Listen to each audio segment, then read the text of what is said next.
She will never return from London. I've arranged everything. The deal dies with her." The voice was smooth as polished glass and just as cold. It sliced through the hushed quiet of the 50th floor, a place that was supposed to be sleeping. Daniel Holt froze, his hand tightening on the handle of his mop. The water in his bucket sloshed silently. He was hidden by the deep shadows of the executive wing, a ghost in a gray uniform whose only job was to erase the day's footprints. He wasn't supposed to hear things. He was supposed to be invisible. He pressed himself tighter against the cool marble wall, his heart starting a low, heavy drum against his ribs. Through the crack in the doorway of the Chief of Staff's office, he could see a silhouette against the glittering city lights. Malcolm Carver, a man whose smile was always perfect, whose suits cost more than Daniel made in a month. He was pacing, a phone pressed to his ear. "No, there will be no loose ends," Malcolm continued, his voice a low murmur of absolute confidence. "The welcome party in London is prepared. It will be tragic, a terrible accident. Vera's ambition finally getting the best of her. The board will be devastated, and our friends at Omnicorp will be grateful." A chill, sharp and biting, snaked down Daniel's spine. Vera. He knew the name. Everyone in this building knew the name. Vera Dorn, the CEO, the woman who built this empire from the ground up. She was tough, demanding, a legend whispered about in the break rooms and lobbies. And her right-hand man, the one she trusted implicitly, was calmly planning her murder. Daniel's breath caught in his throat. This was insane. It was a movie plot, not something you overhear while cleaning a billionaire's office at 3 a.m. He should just back away, pretend he heard nothing, keep his head down, collect his paycheck, and go home to what mattered. Home. The word itself was a punch to the gut. It brought an immediate image to his mind. A small room, the soft glow of a nightlight, and the quiet, rhythmic beep of a machine that was supposed to be a comfort, but sounded only like a countdown. Lila, his daughter, his 7-year-old anchor in a world that had long ago spun out of his control. He pulled his phone from his pocket, the screen illuminating his worn, tired face. The background was a picture of her, taken last summer before the sickness had stolen the color from her cheeks. Her smile was missing a tooth, and her eyes were bright with a light that Daniel felt was his personal responsibility to keep from going out. He thought of her small hand in his, the feel of her frail fingers clinging to him as the doctors spoke in hushed, complicated words. Rare genetic condition, degenerative, experimental treatments. The words were followed by numbers, figures so impossibly large they seemed like a joke. He worked 2 jobs, cleaning this palace of glass and steel at night and a warehouse during the day, and he was still sinking, pulled under by a tide of medical debt he could never escape. He looked back at the sliver of light from Malcolm's office. This was not his fight. Getting involved was stupid, dangerous. A man like Malcolm Carver could crush a man like him without a second thought, swat him away like a fly. He had a daughter to think about. He couldn't risk losing this job. He couldn't risk anything. But then, he remembered what Lila had whispered to him just last night, her breath warm against his cheek as he tucked her in. She'd been looking at a picture book about knights and dragons. "You're like a knight, Daddy," she'd said, her voice sleepy but sure. "You're always brave." He wasn't brave. He was terrified. He was terrified of the beeping machine, of the sympathetic glances from the nurses, of a future he couldn't bear to imagine. But his daughter thought he was a knight. And what does a knight do when he sees a dragon? Malcolm's voice came one last time, final and sharp. "It's done. She leaves tomorrow. By the end of the week, I'll be running the company." The line clicked dead. A moment later, the office light went out. Daniel didn't breathe. He stood perfectly still, a statue made of fear and indecision, as the sound of expensive leather shoes faded down the hallway. When the elevator chimed in the distance, he finally allowed himself to exhale, the breath rattling in his chest. He was just a janitor, a ghost, but a ghost had just heard a man sentence a woman to death. He looked down at his hands, calloused and chapped from bleach and hard work. They were the hands of a man who fixed things, who cleaned up messes. This was the biggest, ugliest mess he had ever seen. And he had no idea what to do. The sky was beginning to bleed with the gray light of dawn by the time Daniel got home. His small apartment was quiet, the air thick with the scent of antiseptic and the low hum of Lila's machines. He tiptoed into her room and stood over her bed, watching the gentle rise and fall of her chest. Her favorite stuffed bear, worn and patched, was tucked under her arm. Even in sleep, her face looked pale, a fragile porcelain doll. He reached down and brushed a stray piece of hair from her forehead. Her skin was cool to the touch. He hated this. He hated the feeling of helplessness that was his constant companion, a shadow he couldn't shake. He was her father. He was supposed to protect her, to make the world safe for her, and he couldn't even fight the microscopic enemies invading her own body. Her eyelids fluttered open, and a soft, sleepy smile touched her lips when she saw him. "Daddy," she whispered, her voice raspy. "You're home." "I'm home, sweet pea," he said, forcing a smile of his own. He sat on the edge of her bed, taking her small hand in his. "How are you feeling?" "Tired. The beep-beep machine was loud last night." She looked at him, her gaze clear and far too perceptive for a 7-year-old. "You look tired, too. Did you fight lots of dirt monsters at work?" He squeezed her hand. "The biggest." "Did you win?" Daniel thought of Malcolm Carver's cold, confident voice. He thought of Vera Dorn, a woman he'd only ever seen in pictures, who was scheduled to fly to her own execution. "The fight's not over yet," he said, his voice barely a whisper. Lila's brow furrowed with concern. She lifted her small hand and placed it on his cheek, her touch surprisingly steady. "It's okay, Daddy. You're a knight. You always win." He leaned into her touch, closing his eyes for a second, drawing strength from her impossible, unwavering faith in him. She saw him as a hero. In her world, good guys didn't stand by and let bad things happen. They didn't hide in the shadows. They fought. He knew what he had to do. It was reckless. It was terrifying. He was a janitor about to walk into the path of a speeding train. But as he looked at his daughter's trusting face, he realized it wasn't a choice. It was a duty. He had to try to stop it. He had to be the man Lila already thought he was. He just prayed he would survive. Daniel spent the next few hours in a haze of sleepless dread. Sleep was a luxury he couldn't afford. He made Lila breakfast, his hands moving with the practiced calm of a parent, while his mind screamed. He crushed her pills into her applesauce, his smile feeling like a cheap mask he'd pasted onto his face. Every normal, mundane action felt like a lie. How could he sit here talking about cartoon characters when a woman was walking toward a pre-dug grave? He arranged for his neighbor, a kind, elderly woman named Mrs. Gable, to watch Lila for the day, using the excuse of a mandatory work meeting. The lie tasted like ash in his mouth. "You look like you've seen a ghost, dear," Mrs. Gable said, her wrinkled face etched with concern as she stood in his doorway. "Just a long night," Daniel mumbled, kissing the top of Lila's head. He held her a second longer than usual, breathing in the faint, sweet scent of her shampoo. "Be brave, Daddy," Lila whispered, hugging him tight. "Always," he promised, his voice thick. The airport was a different world. It was a river of noise, money, and frantic energy, and Daniel felt like a stone dropped into the current. He didn't belong here.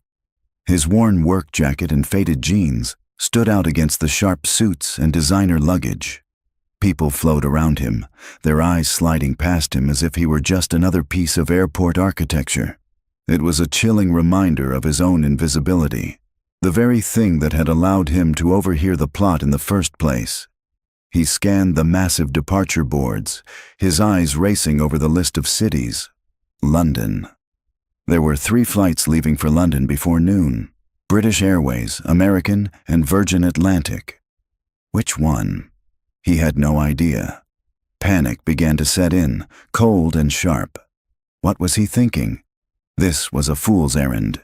He was going to miss her. He was going to fail. He started toward the British Airways check-in, then stopped, his gut twisting. He was wasting time. He needed to think. Where would a CEO like Vera Dorn be? First class. He turned, his gaze sweeping over the exclusive check-in lounges. And that's when he saw her. Vera Dorn was not like her pictures. In person, she was smaller, but she commanded the space around her as if she owned the air itself. Her suit was a severe, elegant black. Her hair pulled back in a way that was both stylish and severe. She moved with a clipped, impatient energy, an assistant scurrying at her heels. And standing right beside her, smiling and holding a leather portfolio, was Malcolm Carver. The sight of him sent a jolt of adrenaline through Daniel. The casual way Malcolm leaned in to say something to her, the proprietary smile on his face. It was the calm, confident look of a predator about to close a trap. This was it. His one chance. Daniel took a breath, his heart hammering against his ribs like a trapped bird. He started forward, weaving through the throng of travelers. He pushed past a family with a mountain of luggage, ignoring their indignant shouts. He was moving faster now, his focus narrowed to the two figures about to disappear into the priority security line. He broke into a clumsy run, his work boots thudding on the polished floor. "Miss Dorn!" he shouted. Heads turned. Vera Dorn stopped, her expression of irritation deepening as she saw him barreling toward her. Her bodyguard, a large man in a dark suit, immediately stepped forward, placing a hand on his chest. "Sir, that's close enough." Daniel ignored him, his eyes locked on Vera. "Ma'am, please," he panted, his voice raw with urgency. He could feel Malcolm's eyes on him, cold and assessing. "You have to listen to me. Your life is in danger. Don't get on that plane."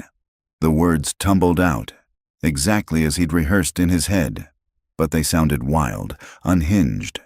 Vera Dorn looked at him, not with fear, but with a look of pure, unadulterated ice. It was a look that measured him, categorized him, and dismissed him in a single, brutal second. He was nothing, a piece of grit in her perfectly functioning machine. "Get this man away from me," she commanded, her voice quiet, but carrying the unassailable weight of absolute power. It happened fast. The bodyguard's hand on his chest became a vicious shove. Daniel stumbled backward, his feet tangling, and he crashed hard onto the polished floor. The impact sent a shockwave of pain and humiliation through him. His shoulders screamed in protest. People were staring, their faces a mixture of pity and morbid curiosity. Vera Dorn didn't even look back. She adjusted the collar of her blazer, a flicker of annoyance the only sign she'd been disturbed, and then she swept through the security gate. Malcolm Carver, however, paused for a fraction of a second. He glanced down at Daniel, a faint, almost imperceptible smirk playing on his lips. It was a look of triumph. Then he, too, was gone. The bodyguard leaned over him, his voice a low threat. "Stay down, or I'll have you arrested for harassment. Understood?" Daniel just nodded, the fight draining out of him, replaced by a cold, heavy despair. He had failed. He had tried to be the knight, and he'd been struck down like a peasant. He pushed himself up slowly, his body aching, his pride shattered. He was just a janitor. Nobody listens to a janitor. He limped over to the departure board, watching as the status for the British Airways flight to London flickered from check-in to boarding. He watched the name on the screen. Dorn. He had failed. He had looked the dragon in the eye, and it had laughed at him. A wave of nausea washed over him. He thought of Vera Dorn, walking confidently onto that plane, flying across an ocean toward an accident that had been so carefully arranged.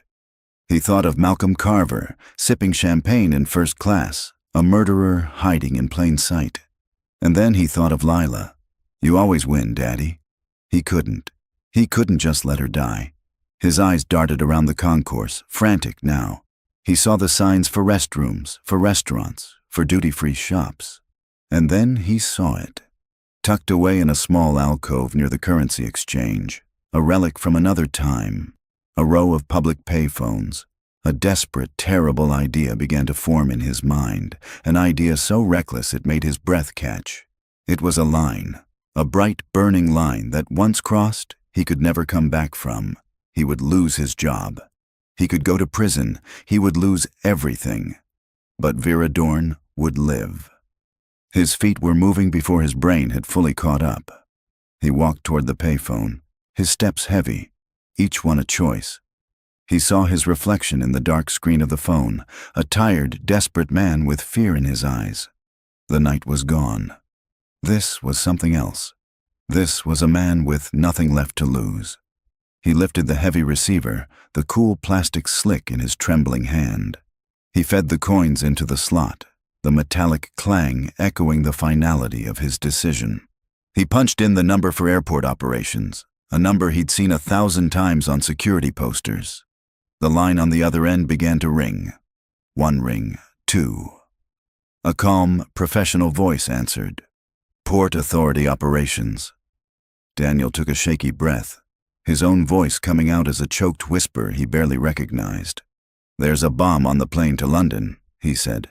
Stop it immediately. He dropped the receiver back into its cradle as if it were on fire. The clatter of the plastic echoed in the sudden, ringing silence of his own mind. For a single, paralyzing moment, Daniel stood frozen, his knuckles white where he gripped the edge of the metal shelf. The words he'd spoken hung in the air, a poison he had just released into the world. There's a bomb on the plane. The lie was monstrous. He had just terrified hundreds of innocent people. He had committed a serious crime, one that federal agents didn't take lightly. His heart hammered a frantic, sick rhythm against his ribs. He had to leave. He had to get out of the airport before the storm he just summoned broke.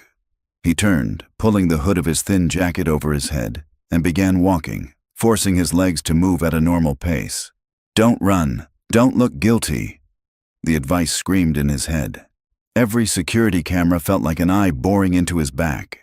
Every uniformed officer seemed to be looking straight at him. The first sign of the chaos was subtle. A flurry of activity near the security checkpoint. A gate agent speaking urgently into her radio, her face pale.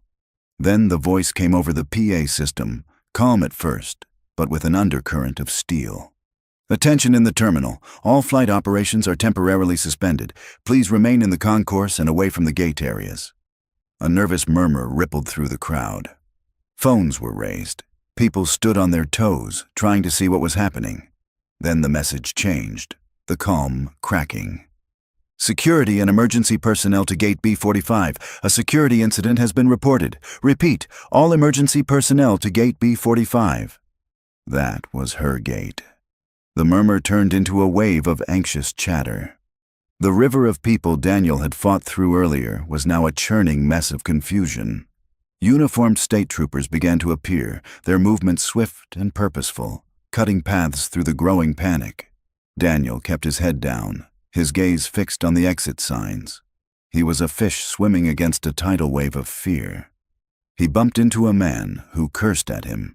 He shuffled past a crying child. The air grew thick with tension. He could feel it, the net tightening. He had to get to the train, get back to the city, back to Lila. A sharp command cut through the noise. Everyone stay where you are. Put your bags down. Daniel's blood turned to ice. He risked a glance over his shoulder. A team of heavily armed agents in tactical gear was fanning out across the concourse. They were shutting the place down. He was out of time. He ducked his head lower and pushed forward, a man with a singular, desperate purpose: escape. He slipped through a gap in the crowd, moving along the wall, past a closed newsstand and a coffee shop where employees were staring out with wide, frightened eyes. The exit doors were just ahead, tantalizingly close. He pushed one open and stumbled out into the cool, gray air of the parking garage, the sirens starting to wail in the distance. He didn't stop. He broke into a full run, the sound of his own ragged breathing filling his ears. He'd done it. He had stopped the plane. And he had just become the most wanted man in the city. Aboard the British Airways flight, Vera Dorn tapped an impatient rhythm on the armrest of her leather seat. She'd just finished a scathing phone call with her legal team in London about the delay. Unacceptable, she had snapped into her phone. Find out who is responsible for this incompetence and have them fired. Malcolm Carver sat beside her, the picture of calm concern. Probably a mechanical issue, Vera. They're always overly cautious. Caution costs millions, she retorted, snapping her phone shut. Just then, the pilot's voice came over the intercom, clipped and devoid of its earlier warmth. Ladies and gentlemen, this is your captain speaking. I'm afraid we have to return to the gate. There has been a security threat made against this aircraft. Please remain seated. We will be met by the authorities on the ground. A collective gasp went through the first-class cabin. Vera's annoyance instantly hardened into cold fury. A security threat. This was no longer an inconvenience. It was a direct attack on her schedule, her world.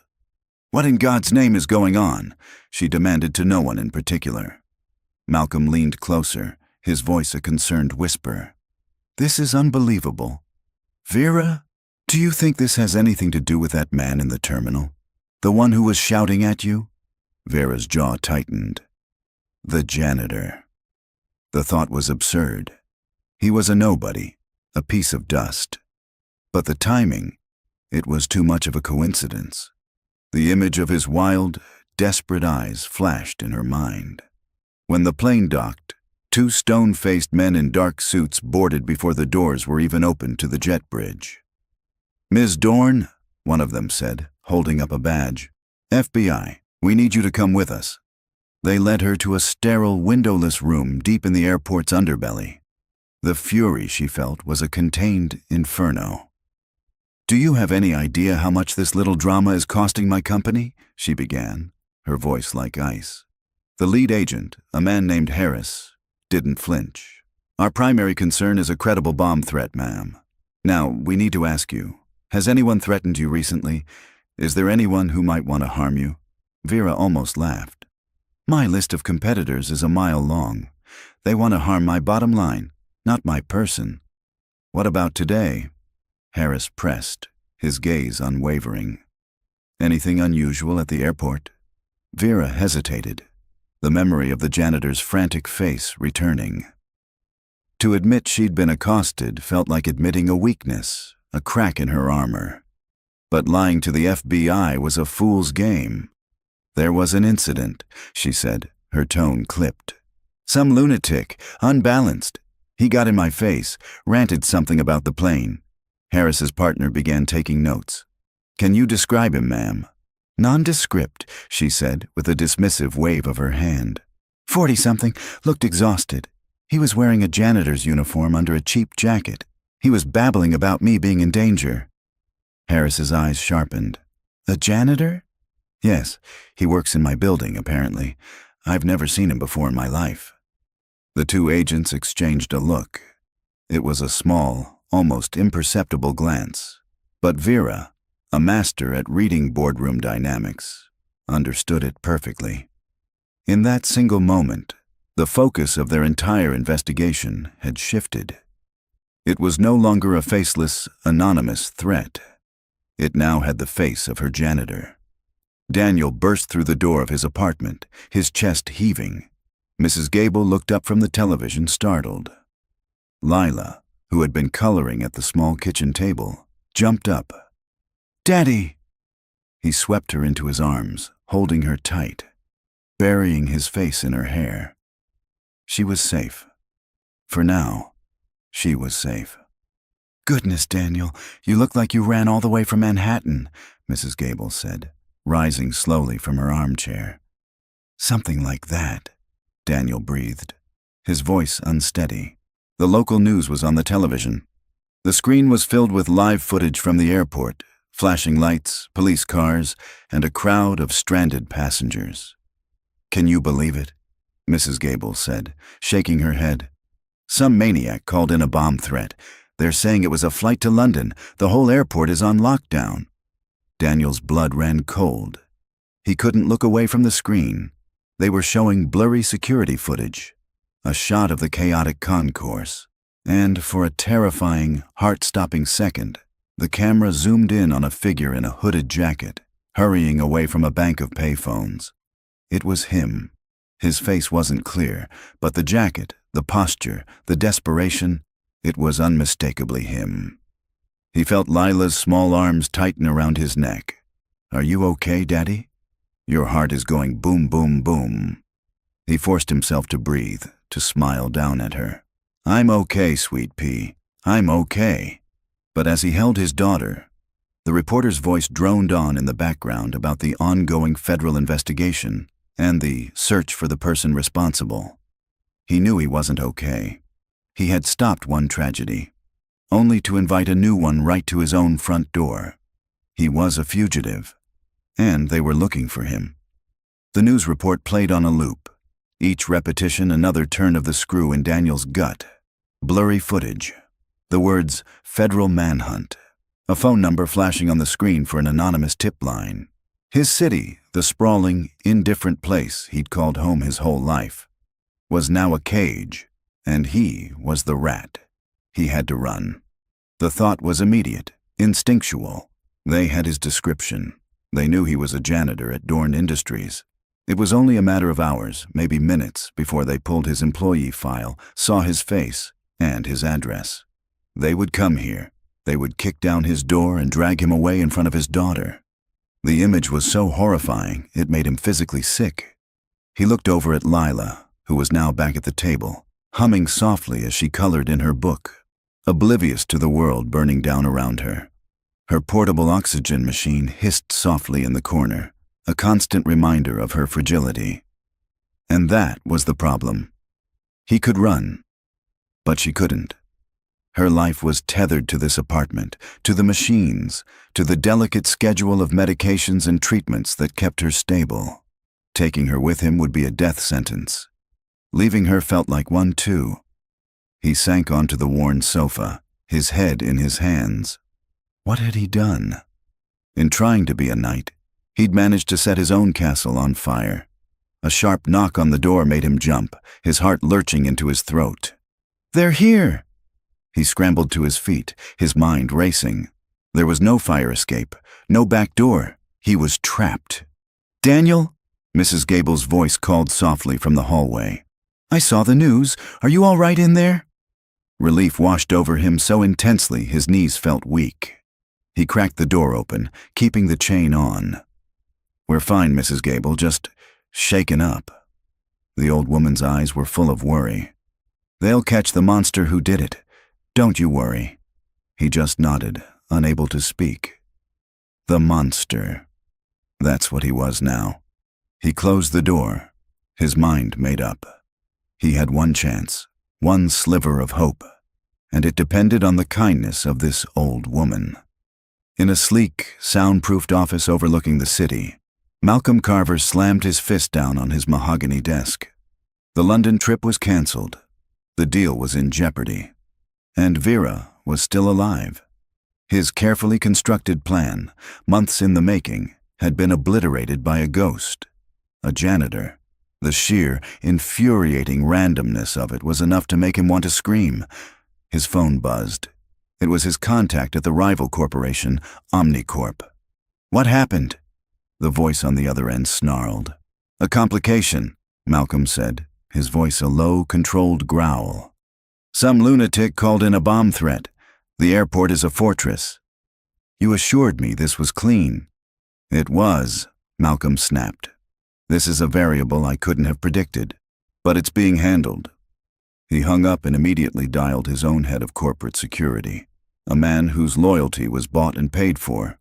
"I need a name," Malcolm said, dispensing with pleasantries.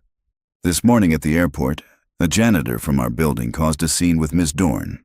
He was apprehended, then let go. The FBI is looking for him. I want his file, name, address, photo, everything. I want it 5 minutes ago." "What's this about, Mr. Carver?" "It's about a loose end," Malcolm said, his voice turning to ice. "And you're going to help me tie it." He had to get to Daniel Holt before the FBI did. The janitor had seen his face. He'd heard his name. If Holt talked, everything was over. Malcolm wouldn't just go to prison. He'd lose the fortune Omnicorp had promised him. He stared out the window at the city below. Somewhere down there, a janitor was running. He wouldn't be for long. That evening, Daniel knelt in front of Lila, his heart feeling like a lead weight in his chest. This was the hardest thing he'd ever had to do. "Hey, sweet pea," he began, his voice rough with emotion. "I have to go away for a little bit." Lila's face fell, her crayon stopping mid-stroke. "Go away?" "Where?" He had to lie. The truth was an impossible burden for her to carry. It's for a special job, out of town. It's very important, and they need me to go right away." Her lower lip began to tremble. "But you can't. Who's going to read me my stories? Who's going to be my knight?" Hey, he said, pulling her into a hug. He could feel her small body starting to shake with quiet sobs. "Mrs. Gable is going to stay with you. She'll read you all the stories you want. And I'll be back before you know it." "I promise, Pinky, promise," she whispered into his shoulder, her voice muffled. He held out his little finger, locking it with hers. "Pinky, promise." It felt like another betrayal, another sin he was piling onto his soul. He spent the next hour with Mrs. Gable, his voice low and urgent. He didn't tell her everything, but he told her enough. "I saw something I shouldn't have at work, Mrs. Gable. Some very bad people. They think I might talk to the police, and now I think they're looking for me. I have to disappear for a while, to keep Lila safe." He showed her the schedule of medications, the emergency contact numbers for the doctors, the way the oxygen machine worked. He handed her a thick envelope of cash, nearly everything he had saved. "For food, for anything she needs, please." The old woman looked from the cash to Daniel's desperate eyes, and then toward Lila's room.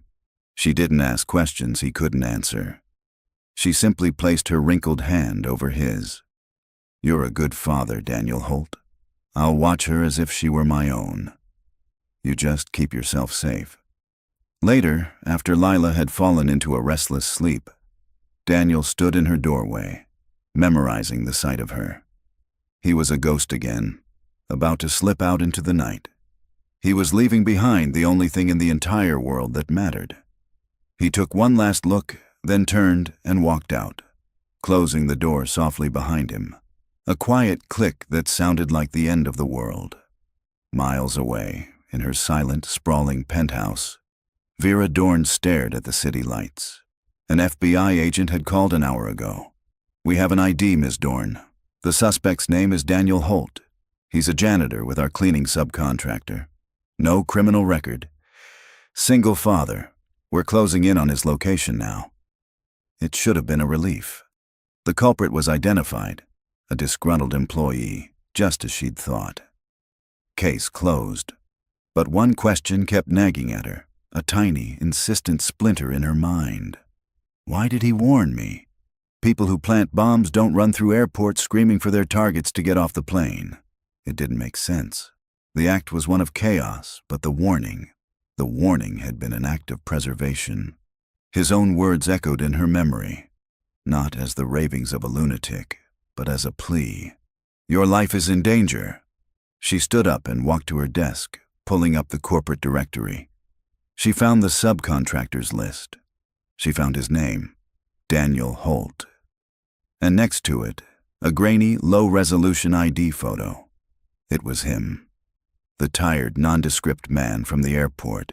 And for the first time, Vera Dorn began to wonder if everyone, the FBI, her staff, and she herself, had gotten the story completely wrong. The city at night was a different beast.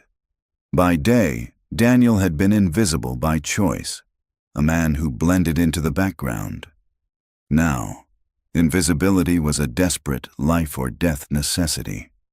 He stayed in the shadows, his hood pulled low, moving through the forgotten arteries of the city, filthy back alleys, the echoing service corridors beneath office buildings, the grim, empty spaces that people with comfortable lives never saw. Every distant siren made his heart leap into his throat. Every passing police car was a spotlight he had to shrink from. The city was plastered with his face. Not the clear professional photo from Vera's computer, but the grainy, distorted image from the airport security camera. The news called him the airport bomber, a phantom who had terrorized 1,000 people.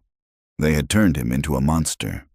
He found a temporary refuge in the husk of an abandoned textile warehouse, a place he used to clean years ago. The air was thick with the ghosts of dust and decay. He huddled in a corner, pulling his thin jacket tighter against the damp chill that seeped up from the concrete floor. He was cold, hungry, and utterly alone. All he had was the crumpled drawing Lila had made for him, a knight fighting a dragon, which he kept in his breast pocket like a holy relic. He was a knight with no armor, no sword, and a kingdom that had shrunk to this one dusty corner. Malcolm Carver stood in front of a bank of monitors in a private security office, a place that didn't officially exist on any Dorn Industries floor plan. The face of Daniel Holt, clear and detailed from his employee file, stared back at him from a dozen screens. The FBI is treating this as a lone wolf threat, his security chief, a former military man named Pierce, reported. They're focusing on his apartment, his known associates, his daughter's hospital records. "They're fools," Malcolm snarled, pacing the room like a caged panther. "They're looking for a terrorist. I'm looking for a witness who needs to have a permanent accident. Where is he?" "He's gone to ground," Pierce said calmly. "No activity on his bank cards. His phone is off. He's running scared." "Scared isn't good enough. I want him found," Malcolm ordered. He pulled out a checkbook and wrote a number with 6 figures on it. "This is a bonus for you and your team. I don't want him arrested. I don't want him questioned. I want him gone. Use every resource, every contact you have. Find him before the feds do." Pierce took the check, his expression unreadable. "Consider it done." The hunt was on. While the FBI searched for a phantom bomber, a private, far more lethal search was spreading through the city's underworld. The message was simple. Find the janitor. There's a payday involved, dead or alive. The first sign that he was being hunted by more than just the police came on his second night of running. Huddled in an alley behind a bakery for warmth, Daniel watched as a black sedan without markings cruised slowly down the street. It stopped, and 2 men in sharp, dark suits got out. They weren't cops. They moved with a predatory stillness that Daniel recognized from 1,000 movies, but which was terrifyingly real in person. One of them held up a phone, illuminating a picture. Daniel's picture. They showed it to a homeless man sleeping in a nearby doorway. The homeless man shook his head. The men moved on, their eyes sweeping the shadows. They were methodical, professional. Daniel held his breath, pressing himself so far back into the alcove he could feel the crumbling brick against his spine. The men were 20 feet away. One of them paused, his head tilting as if he'd heard something. His gaze swept over the alley, and for a heart-stopping second, his eyes seemed to lock right onto Daniel's hiding spot. Daniel's entire body went rigid. He sees me. But then a city bus roared past on the street, its brakes hissing, and the man's attention was broken. He grunted something to his partner, and they got back in the car and drove off. Daniel didn't move for a full 10 minutes. When he finally let out the breath he'd been holding, it came out as a ragged, shaky gasp. This changed everything. This wasn't just about avoiding the police and clearing his name anymore. This was about survival. Vera Dorn did not like puzzles she couldn't solve. The case of Daniel Holt was a puzzle. The FBI's theory was simple. Disgruntled employee, mental instability, snapped under pressure. It was neat and tidy, and Vera's instincts screamed that it was wrong. In her penthouse office, she pulled up Daniel Holt's file again. 2 years with the cleaning subcontractor, perfect attendance, no complaints. His emergency contact was a Mrs. Gable, his neighbor. His next of kin was listed as Lila Holt, daughter, age 7, a daughter. The information humanized him in a way that made Vera uncomfortable. Crazed bombers weren't usually single fathers to 7-year-old girls. On a hunch, she accessed the building's security logs for the night before the incident. She cross-referenced Daniel's cleaning schedule for the 50th floor with the keycard access logs. As expected, Daniel's master keycard was used to access the floor at 1:05 a.m. He was there for his shift. Then she looked for everyone else. The floor was empty, except for one person. Malcolm Carver. His keycard had been used to enter his office at 1:15 a.m. and to leave the floor at 3:30 a.m. It was unusual. Malcolm was rarely in that late unless she was there with him. What was he doing alone in his office for over 2 hours in the middle of the night? It wasn't proof. It was barely even a suspicion. But it was a thread. A single, tiny thread in a story that wasn't holding together. And Vera Dorn was a woman who knew exactly how to pull on a thread until the entire tapestry unraveled. After 3 days of running, Daniel felt himself starting to fray at the edges. He was living on stolen scraps of food and a gnawing, constant fear. He had to know if Lila was okay. He spent his last $40 on a cheap, untraceable burner phone from a corner store. He dialed Mrs. Gable's number from the relative safety of a crowded subway platform. The noise of the trains a shield against anyone listening. "Hello?" Her familiar, frail voice answered. "Mrs. Gable, it's Daniel." "Oh, Daniel," she gasped, her voice dropping to a whisper. "Are you all right? The police have been here. They asked so many questions." "I'm okay," he lied. "How is she? How is Lila?" "She misses you something fierce. She asks for you every 5 minutes. But she's holding steady. Her nurse came by this morning." There was a pause. "Daniel, some other men came by too. Yesterday. They weren't police. They were in a fancy car. They said they were from your office, from Human Resources. They offered me money for any information about where you might go." The blood drained from Daniel's face. It wasn't just a close call in an alley. They knew where he lived. They had tried to bribe his neighbor. They were hunting him systematically. "Don't tell them anything, Mrs. Gable. Don't trust them. They are not good people." "I didn't, dear," she said, her voice firm. "I told them I hadn't seen you in weeks and shut the door in their faces." A wave of gratitude washed over him. "Thank you. Just come home soon, Daniel," she pleaded softly. "Your little girl needs her night." He hung up, the words echoing in his ears. He was no knight. He was a rat in a maze, and the walls were closing in. Hiding was a losing game. The FBI would eventually find him, and Malcolm's men would find him first. He had only one path left. He couldn't run. He couldn't hide. He had to fight. He looked at the burner phone in his hand. He had no proof. He had nothing but his word against a powerful, ruthless man. He had to get a message to the only person who might listen, the only person with the power to challenge Malcolm, the woman who hated him. He had to find a way to reach Vera Dorn. Vera Dorn's world was a fortress. Her life was a carefully curated collection of secure locations, a penthouse with a private elevator, an armored car with a trusted driver, an office that required 3 levels of clearance to access. The idea that a fugitive janitor could reach her was laughable. Daniel knew this. He couldn't walk into Dorn Industries. Every official channel was a trap. He needed a secret passage, a forgotten door into the fortress. He spent a day huddled in the back of the New York Public Library, using a public terminal. His janitor's knowledge of the company's history was his only guide. He wasn't just a ghost who pushed a mop. He was a ghost who listened. Over the years, he'd absorbed the whispered stories of corporate rises and falls. He was looking for a name, a woman Vera had fired 3 years ago, Eleanor Ramsey. Eleanor had been Vera's executive assistant for over a decade, known for her fierce loyalty and unwavering ethical code. The story Daniel had pieced together was that Vera had asked her to bury a negative internal report ahead of a merger. It wasn't illegal, just dishonest. Eleanor had refused.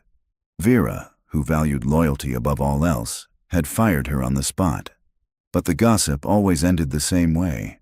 Vera had respected Eleanor's integrity, even as she punished her for it. Daniel was betting on that integrity. He found her running a small, underfunded women's shelter in the Bronx. It was a desperate gamble, but the only one he had.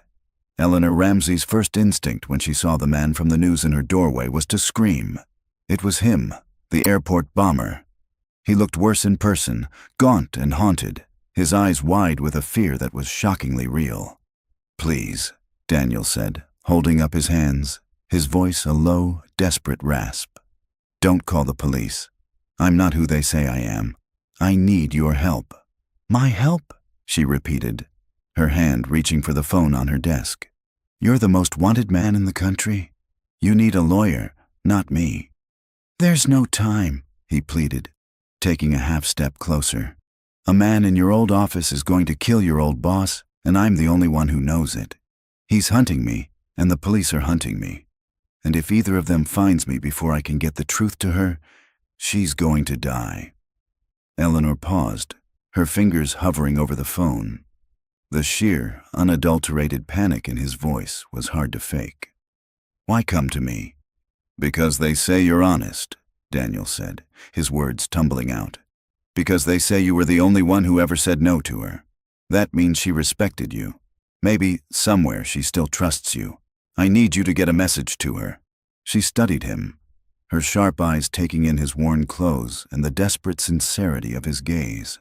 Her entire life had been about helping people failed by the system.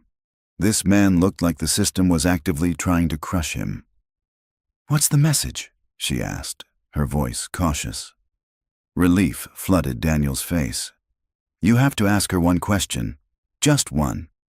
Ask her what Malcolm Carver was doing in his office, alone, for 2 hours after midnight the night before her flight to London." Eleanor's eyes widened slightly. She knew Malcolm. And the specificity of the question wasn't the rambling of a madman. It was a key. "How do you know that?" she whispered. "Because I was the janitor cleaning the floor," Daniel said.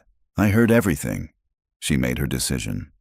"Give me the number to your phone. If I can reach her, I will. If this is a trick, I will call the police myself." He scribbled the burner's number on a slip of paper and disappeared back into the city, leaving Eleanor Ramsey standing in the quiet of her shelter, holding a flimsy note that felt like it weighed 100 pounds. That evening, Vera Dorn was in her penthouse, staring at the security logs on her screen when her private, unlisted cell phone rang. It was a number she hadn't seen in 3 years. She answered, her voice wary. "Eleanor?" "Hello, Vera," came the calm, familiar voice from her past. "I'm sorry to call you like this, but I was asked to deliver a message." "A message? From whom?" Vera asked, an uneasy feeling starting to crawl up her spine. "From your janitor," Eleanor said softly. "Daniel Holt." Vera went still. The air in the room seemed to crackle. "What is it?" Eleanor's voice was steady. "He asked me to ask you one question. What was Malcolm Carver doing in his office, alone, for 2 hours after midnight the night before your flight to London?" The words hit Vera like a physical blow. Her breath caught in her chest. It was the exact detail from the security logs. The one anomaly she couldn't explain. The one loose thread. And he knew about it. He knew. In that instant, the entire narrative shattered. The neat, tidy story from the FBI, the image of the crazed employee, it all evaporated, replaced by a single, terrifying truth. Daniel Holt wasn't the monster. He was the Cassandra, the lone voice screaming a warning she had refused to hear. And the real monster was the man she had trusted with her company, with her life. Just then, her private elevator chimed, announcing an arrival. Malcolm. He was on his way up for their dinner meeting, and she was completely, utterly alone with him. The chime of the private elevator was a sound Vera had heard 1,000 times. Tonight, it sounded like a guillotine dropping. Her heart hammered, but years of hostile takeovers had forged her emotions into steel. Panic was a luxury she couldn't afford. She smoothed her blouse, her face becoming a mask of cool neutrality. When the doors slid open, she was smiling, a drink in her hand. "Malcolm," she said, her voice impossibly steady. You're right on time." He stepped out, his own smile as polished as ever, holding a bottle of her favorite wine. The gesture was thoughtful, calculated. "I thought we could celebrate," he said smoothly, "putting this airport nonsense behind us." "An excellent idea," Vera replied, leading him toward the living area with its panoramic view. Her penthouse, her sanctuary, suddenly felt like a glass box. She poured him a drink, her hands miraculously not shaking. "I spoke with Agent Harris at the FBI today," she began, her tone casual. "They seem utterly convinced the janitor, Holt, acted alone. A classic disgruntled employee case. It's a relief. Now we can finally reschedule the London trip." She watched him over the rim of her glass. She saw it. A subtle relaxing of the muscles around his eyes, a small exhalation of relief. He thought he was safe. "That's excellent news," he said. "It's a tragedy what a disturbed individual can do. Once Holt is dealt with, we'll have no more distractions. Dealt with, not arrested." The words were a confession. While Malcolm admired the view, his back to her, Vera moved toward the marble bar. Her personal phone was there. With movements she prayed looked natural. She picked it up. Her thumb slid across the screen, finding the one contact she knew she could trust. Her personal head of security, Corbin. Her thumb typed a single word, a silent alarm. Nightingale. She hit send and placed the phone back down. Help was coming, but the lobby was 50 floors down. An eternity. "You're quiet tonight, Vera," Malcolm said, turning back to her. "Still shaken from the ordeal?" "Just thinking," she replied. She had to push him, to confirm it beyond all doubt. "It is a funny thing, though." "What's that?" "The security logs," she said, her gaze unwavering. "I was reviewing them after the incident, tightening up protocols. I saw you were here quite late the other night, burning the midnight oil to get the London deal ready, I assume." The question hung in the air between them. Malcolm's smile didn't falter, but it became something fixed and unnatural. The warmth in his eyes vanished, replaced by a flat, cold emptiness. He knew. "Always diligent," he said slowly. "You know me, Vera, always taking care of the details." "Some details are harder to take care of than others," she pressed, her heart pounding. He set his glass down on the table, the clink unnervingly loud in the tense silence. He took a step toward her. The mask was gone. The man in front of her was a stranger. "You should have left it alone, Vera," he said, his voice losing its easy charm. "You and that janitor. You should have just gotten on the plane." Vera stepped back, her feigned composure finally starting to crumble. "Why, Malcolm? Why destroy everything we've built?" He laughed, a short, ugly sound. "We built? Don't be naive. I built this. I managed the teams. I cleaned up your messes. You just took the credit. Omnicorp sees my value. They were prepared to pay for it." He advanced on her, cornering her between the bar and the vast expanse of the window. "The plan was simple. A tragic car crash in London. The board appoints me acting CEO. Everyone wins, especially me." His eyes glittered with a fanaticism she had never seen before. It would have worked perfectly, if not for the ghost, the man no one was supposed to see. He was close now, his voice a menacing whisper. "It doesn't matter. It's a loose end I have to clean up myself." He lunged for her. Vera reacted with the brutal efficiency she applied to a corporate raid. As Malcolm lunged, she didn't scream. She moved. She flung the contents of her scotch glass into his eyes. He roared in pain, giving her the split second she needed. She shoved the heavy bar cart into his path with all her strength. It crashed into his shins, and he stumbled, giving her another precious foot of space. "You can't get away, Vera," he snarled, wiping his face, his expression a mask of fury. She scrambled away toward the fireplace, her hand closing around the base of a heavy bronze statue. She hefted it, her arms straining. "Stay back, Malcolm." He just laughed, a chilling, unhinged sound. It's too late. My people are already in motion. Even if you stop me, the janitor is a dead man. A ghost. He started toward her again, slow and deliberate, enjoying the fear in her eyes. The silence in the abandoned warehouse was a living thing, pressing in on Daniel. He stared at the burner phone, willing it to ring. Nothing. Minutes stretched into an hour. Hope curdled into despair. His message hadn't been enough. Vera was probably dead. He was next. He was a fool who thought he could play in a world of kings and assassins. He slid down the grimy wall, the fight finally draining out of him. Just as Malcolm took his final, lunging step toward Vera, a sound ripped through the penthouse, a high-pitched metallic shriek. The reinforced steel doors of the private elevator bowed inward, then burst open. Corbin, Vera's head of security, stood there, flanked by two other men in dark tactical gear. They moved with silent, fluid efficiency. Malcolm's face contorted in disbelief. He had timed this perfectly.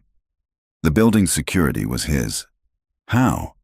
Corbin's eyes met Vera's for a fraction of a second. Then his attention snapped to Malcolm. It's over, Carver. Realization dawned on Malcolm's face, followed by pure rage. He wasn't looking at Corbin. He was looking at Vera. You knew. Before he could move, Corbin's team was on him, wrestling him to the ground with practiced force. As they cinched zip ties around his wrists, Malcolm twisted his head, his voice a venomous hiss.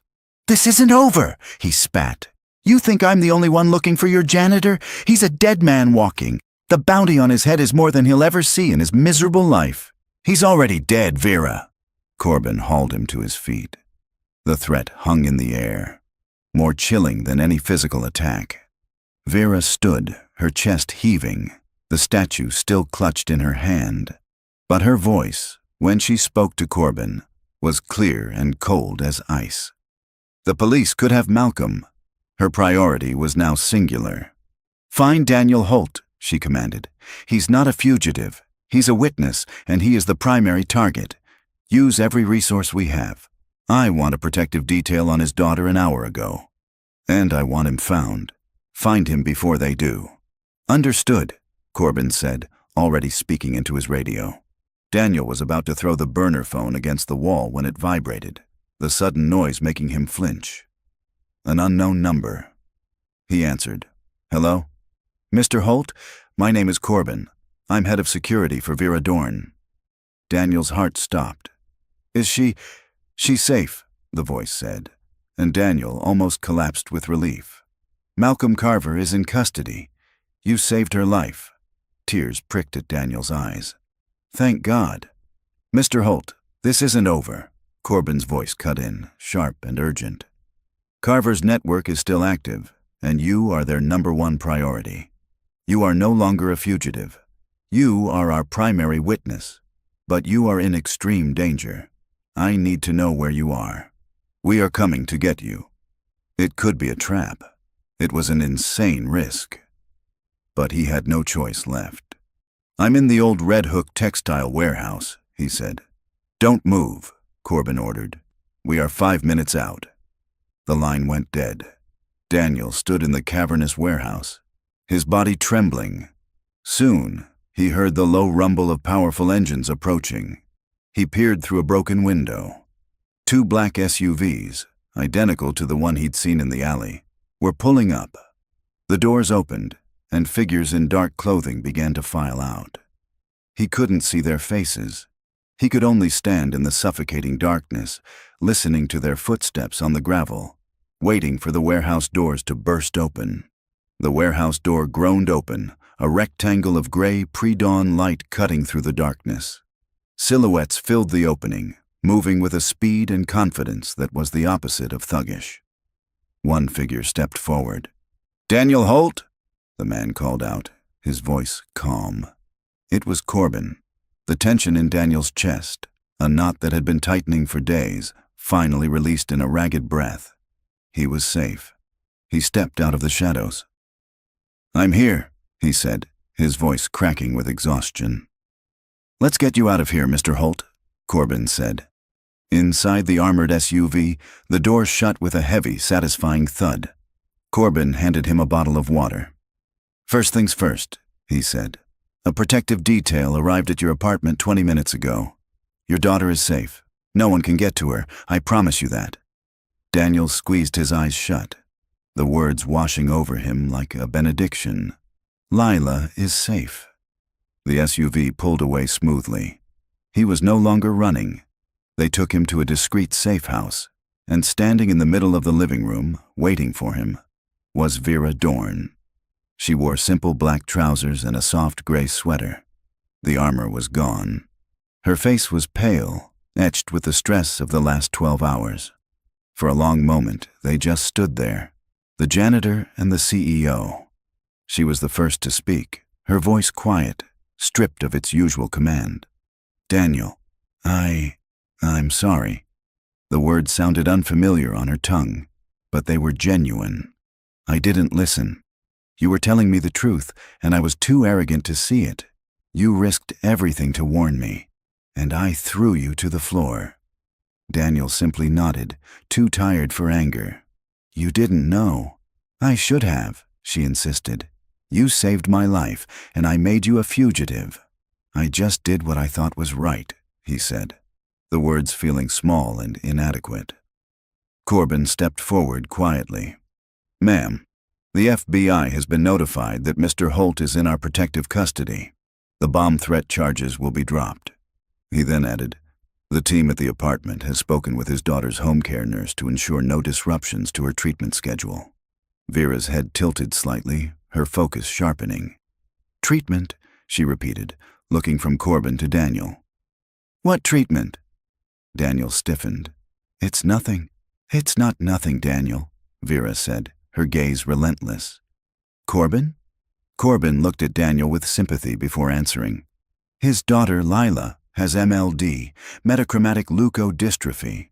It's a rare, degenerative genetic disorder. She requires constant care at home." Vera stared at Daniel, the final piece of the puzzle clicking into place. She saw it all now, the exhausted eyes, the quiet desperation. This man had been living with a slow-motion tragedy, and yet he had chosen to save her life, a stranger with no expectation of reward. The sheer, selfless integrity of it was staggering. It was humbling. She had measured people by their titles and assets, and this man with nothing had shown her a form of wealth she'd never known. She looked at him, really looked at him, not as a janitor or a fugitive, but as a father, a knight.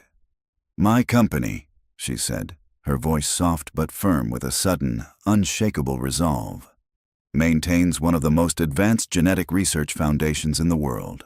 They are on the verge of a breakthrough in gene therapy for diseases just like Lila's." Daniel looked up, his eyes widening, a flicker of something he hadn't allowed himself to feel in years, hope igniting in their exhausted depths. "Daniel," she said, her voice full of a warmth he'd never thought her capable of, "I'm going to make a call. We're going to get your daughter the best care on the planet, whatever it takes. We're going to fight this. Together." She held up a hand before he could protest. "This is not a reward. This is not a transaction. This is balancing the scales. You did the right thing when it cost you everything. Now it's my turn." 3 months later, the world smelled different. It no longer smelled of antiseptic and fear, but of the rich, loamy earth of the gardens outside the Dorn Medical Institute. The sounds had changed, too. The frantic, terrified beat of his own heart had been replaced by the steady, reassuring rhythm of a machine that now signified hope. Lila was sitting up in bed, her fingers, once too weak to hold a crayon, now deftly piecing together a glittering mosaic. The color had returned to her cheeks. The experimental gene therapy was a long battle, the doctors said, but it was a battle Lila was winning. "Look, Daddy," she said, her voice stronger. She held up her creation, a fiery, smiling dragon. "He's not scary anymore." Daniel smiled, a real, easy smile. "He looks like a great friend, sweet pea." The door swished open and Vera Dorn walked in. Not in a power suit, but in jeans and a sweater, holding 2 cups of coffee. She handed one to Daniel, her smile warm and familiar. "I see we have a new masterpiece," she said, leaning over Lila's bed. "He's magnificent, Lila. I think he needs a place of honor in my office." Lila beamed. The easy affection between the billionaire CEO and his daughter was a sight Daniel was still getting used to. The news had long since moved on, but the results were permanent. Malcolm Carver and his co-conspirators were facing decades in prison. Daniel's name had been cleared, and Vera had created a new position for him at the company. He was no longer the invisible janitor. He was her special consultant for internal oversight, a man whose job was to see the things everyone else missed. Later, they sat in the Institute's garden while Lila had a session with her physical therapist. The sun was warm on their faces. "I never properly thanked you," Daniel said quietly, watching his daughter take a few hesitant steps. "A month ago, she couldn't have done that." "You and Lila," Vera replied, her gaze fixed on the little girl. "You gave me back something I didn't even know I'd lost. I had built a fortress, Daniel, and I was dying of loneliness inside it. You taught me that the most valuable assets don't show up on a balance sheet." Lila, having finished her session, came running toward them, her steps unsteady but full of joy.